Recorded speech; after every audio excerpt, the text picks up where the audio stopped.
जन्म जो है वो वैष्णव परिवार से है। जय हो जय। और आपसे सिर्फ यही है कि जैसे कोई समय ज़्यादा अगर पूजन का नहीं मिल पाता है, हाँ हाँ, और अगर गायत्री मंत्र का जाप वैसे मैं करता हूँ जितना समय मिलता है, तो उसको कम से कम कितने बार करना चाहिए?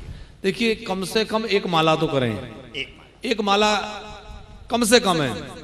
वैसे तो शास्त्रों में यहाँ तक लिखा है कि किसी दिन बहुत ज्यादा आवश्यक कार्य है, अस्वस्थ हैं, कोई शरीर में रोग है, तो करमाला के द्वारा केवल 11 बार भी आप नाम गायत्री मंत्र ले लें। 11 बार नियम से कर रहा। हाँ, तो करमाला का विधान कहा गया है, करमाला से 11 बार, माला भी ना लें, आवश्यक नहीं है। ये मैं दोनों टाइम कर रहा हूँ जी, 11 बार कर सकते हैं। यदि संभव हो तो एक माला कर लीजिए, नहीं कर पा रहे हैं तो कम से कम 11 बार भी आपने पढ़ लिया, 11 बार भी जप लिया तो भी कल्याण हो जाएगा।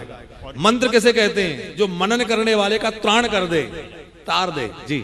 और दूसरा एक और आपसे निवेदन है जी कि निवास स्थान से केले का झाड़ कितनी दूर होना चाहिए? ऐसा कोई प्रमाण तो अभी तक हमें नहीं मिला, जी, पर घर के द्वार के आसपास भी केला लगाया जा सकता है। यही मेरा समझ। हाँ, कोई हर्ज नहीं है उसमें। केले का पेड़ ऐसा है कि बड़ा मांगलिक है।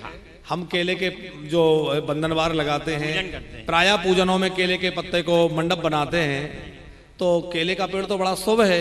यदि घर के द्वार पर केला है तो उसकी नित्य पूजा करिए, उसमें जल चढ़ाइए, दीप लगाइए, उसका आरती करिए, तो भगवान नारायण की पूजा का ही फल मिलता है। क्योंकि केले का वृक्ष और पीपल का वृक्ष ये दोनों ही साक्षात नारायण स्वरूप है, इनकी पूजा करने से बहुत लाभ होता है। लेकिन क्या है, थोड़ा सा किसी ने डाउट ऐसा डाल दिया था कि निवास स्थान के आसपास केले का झाड़ नहीं, ऐसा शास्त्रीय प्रमाण तो नहीं है। बिल्कुल आप निश्चिंत होकर करें। पर यह है कि केला की जड़ फैलती बहुत है, निकलता जाता है, तो वो अपने घर को सुरक्षा की दृष्टि से आप ध्यान रखें कि घर की टूट फूट ना हो, तो उसकी प्रबंध करके रखें। बाकी घर के सामने केला का पेड़ होने से कोई दोष नहीं है, बल्कि बहुत मंगल होगा। कम से कम माता बहनें घर की उसमें जल चढ़ाएंगी, आरती दिखाएंगी, दिया दिखाएंगी, बहुत अच्छा है, बहुत अच्छी बात है। जी, राधे राधे राधे राधे।